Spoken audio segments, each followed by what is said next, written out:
So, between the major change in the pace of play— Wait, hold up. Before we jump into today's video, first, I gotta let you guys know that this video is sponsored by Manscaped. Now, Manscaped is the go-to brand when it comes to gentlemen's hygiene, alright? And they specialize in grooming and hygiene for, the land down under, let's call it. Right now, Manscaped is offering the Perfect Package 2.0 kit, which features everything and anything you'll need to truly embrace your inner gentleman and, your outer gentleman too. This kit includes the Lawnmower 2.0 waterproof manscaping trimmer, which comes with skin-safe technology, so you don't have to worry about snagging anything ever again. The Perfect Package 2.0 also includes plenty of other essentials, like the Crop Preserver anti-chafing deodorant, and also the Crop Reviver, which can help soothe and refresh your sensitive skin with its natural ingredients. And right now, when you order the Perfect Package 2.0 and use code IMMORTAL at checkout, you can get 20% off your order and also get free shipping, so be sure to check out the link down in the description below. Once again, thanks so much to Manscaped for sponsoring this video, and now let's get into it.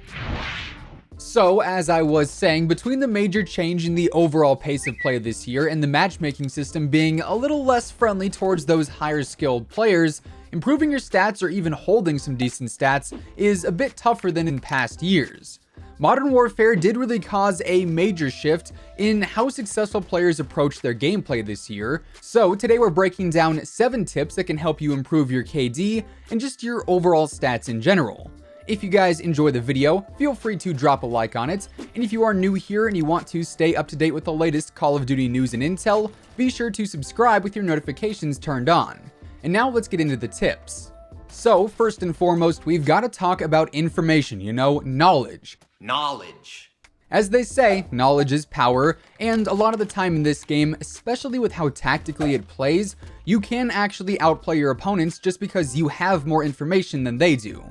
So the 3 types of info we're going to be looking at is audio information, teammate information, and also radar information. Each of these offers some pretty solid benefits, and utilizing all of them will definitely help you improve your stats.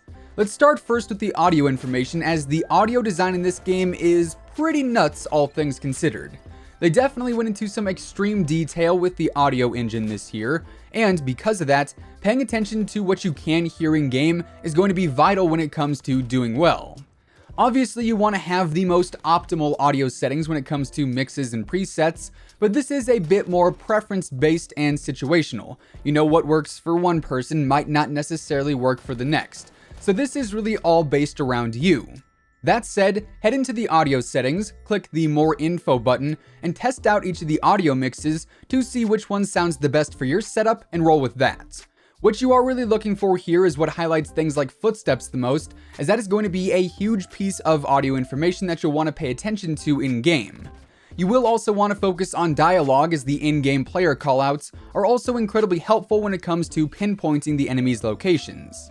Next up, let's talk about teammate information.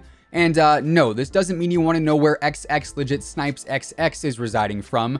This instead means you want to be paying attention to your teammates' positioning and the skulls that appear when they die, as both are pretty important when it comes to figuring out where the enemies might be based off of where your teammates are or maybe where they were.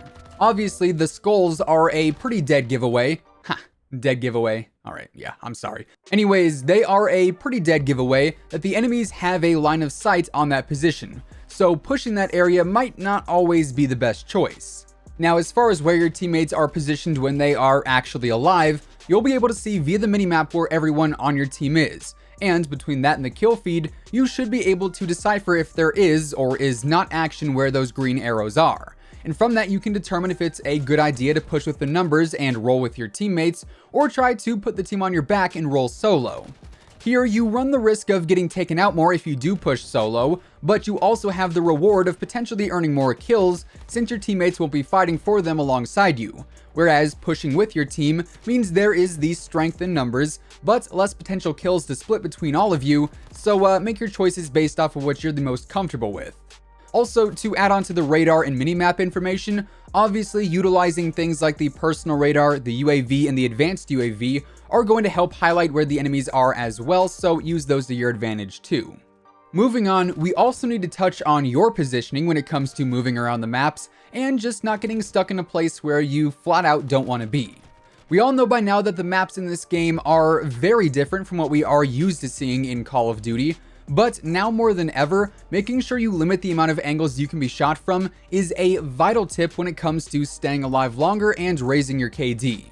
This means while running out in the middle of the map might feel aggressive and fun, it puts you at an extreme disadvantage because chances are on most maps, those middle lanes or the center choke points are going to have 3 or 4 or 5 plus different places to be shot from. So essentially, sticking to the outsides of the maps, or just taking routes that have limited visibility around them, are going to result in less awkward gunfights in the end. However, with this one, just note, if you are playing any objective modes, limiting those angles is going to be basically next to impossible if you are actually playing the objective, since a lot of those areas are incredibly vulnerable spots to be in. Continuing on from that, we then have what I like to call the S.O.S, which stands for stun or stim. I know, I'm very creative. Anyways, these two pieces of equipment are, without a doubt, the most valuable to use on your classes when you are trying to win more gunfights and or just stay alive longer. Unfortunately though, because these are both tactical pieces of equipment, you do have to choose between them, and that is where it really depends on what you think is going to help you the most. Stim obviously allows you to manually heal yourself, so if you have a bit more of an aggressive playstyle, the stim is probably the way to go. Whereas if you are a bit more tactical, stuns are incredibly effective in this game since they slow down the enemy's movement and aiming, which means if you hit an enemy with a stun, the vast majority of the time that's a pretty easy kill, as it is next to impossible to actually win a fight while stunned unless you are literally facing right where that enemy is pushing you from, or you hit some really lucky shots. Now, tip number 6 for today is going to focus on finding the right sensitivity, as obviously the better your aim is, the more dominant you're going to be in gunfights, especially in this game where the TTK is so fast. So once again, sensitivity is all about what you are the most comfortable with. Some people like a much higher sensitivity so they can snap onto enemies, and others like a lower sensitivity so they can be a bit more accurate in long-range fights. For me, I personally like to try and find a nice medium ground there, and I go back and forth a lot between a 7.6 or an 8.7 horizontal and vertical sensitivity with a 0.80 ADS sense for both high zoom and a low zoom. This allows me to look around at a decent speed. It's not too slow, but it's also not too fast, while also being able to have more pinpoint accuracy when aiming down sights, specifically in those long-range engagements. So when finding the right sensitivity, I would suggest starting high and moving down by 1 in each field until you find the sweet spot that really feels like it's the best for you.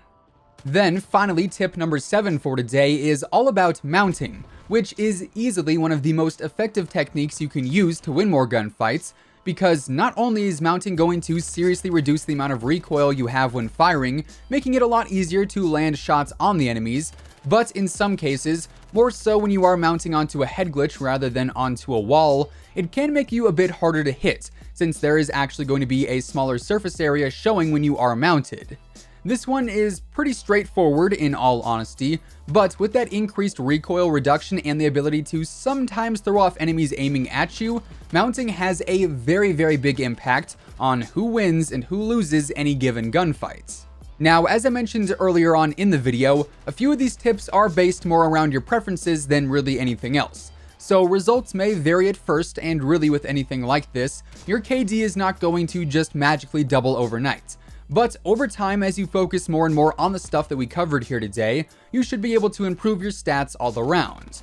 Anyways, with all of that being said, that is effectively how you can work towards improving your overall KD and your general stats here in Modern Warfare, and that is going to wrap things up for today. If you found the video helpful, or if you just simply enjoyed it, let me know by dropping a like rating on it, as it would be much appreciated. And of course, if you are new here and you want to stay up to date with everything going on in the world of Call of Duty, including all the latest news and intel, updates and leaks, and pretty much everything else in between, feel free to subscribe with your post notifications turned on. That way you'll always know when I post a new video. As always, if you would like to check out any of my partners, be sure to use code IMMORTAL on all G Fuel, Control Freak, and Respawn products. You can find all of those links listed down in the description below, and once again, thanks so much to Manscaped for sponsoring this video as well. Until next time, take it easy, have an awesome rest of your day, and I'll catch you guys later. Peace out.